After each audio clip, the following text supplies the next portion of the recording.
A lot of people tend to think that, oh, you're homeless because of a choice that you made, but that's not how it happens. There's a lot of misconceptions about homelessness. People hear homelessness and they think somebody in a train station, out on the street. Some of your peers at school, for example, may be experiencing homelessness, even though they're sitting in the same classrooms as you, doing the same work as you. You may not know that that's something they're struggling with.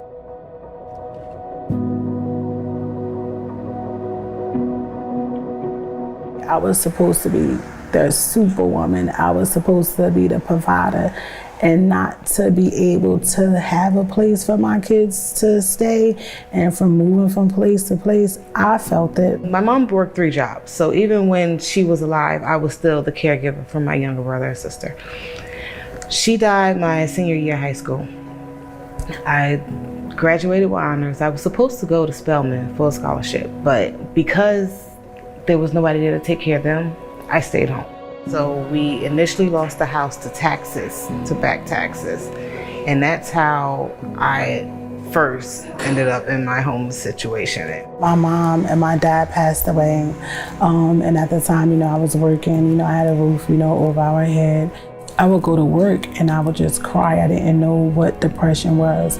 And once I lost my job, it became like real hard. I wasn't able to, have, meet the ends of everything like that. So I went to social services for help, and I wound up going to the coalition. And I just kept remembering the name Family Promise, Family Promise. I'm like, well, I have a family and it says promise. And I just kept thinking about that. The whole initial experience was just like a warm hug. You could tell when I got there that things were gonna start turning around.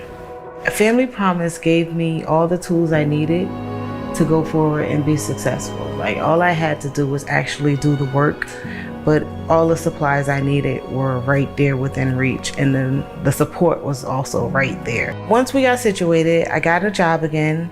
I got the kids into school. I would just say, just know that the program is important because it doesn't really just address homelessness, it addresses people.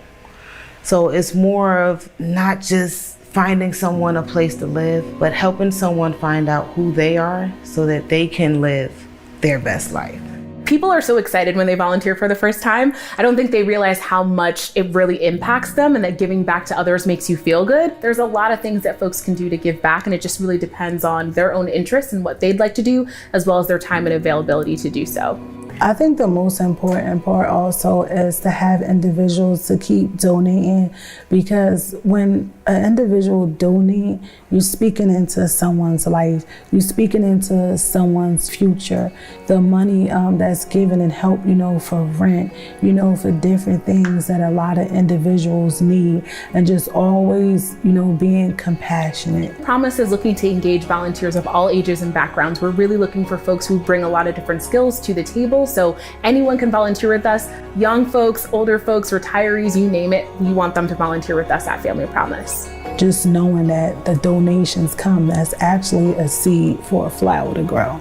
So, and I'm definitely one of the flowers. So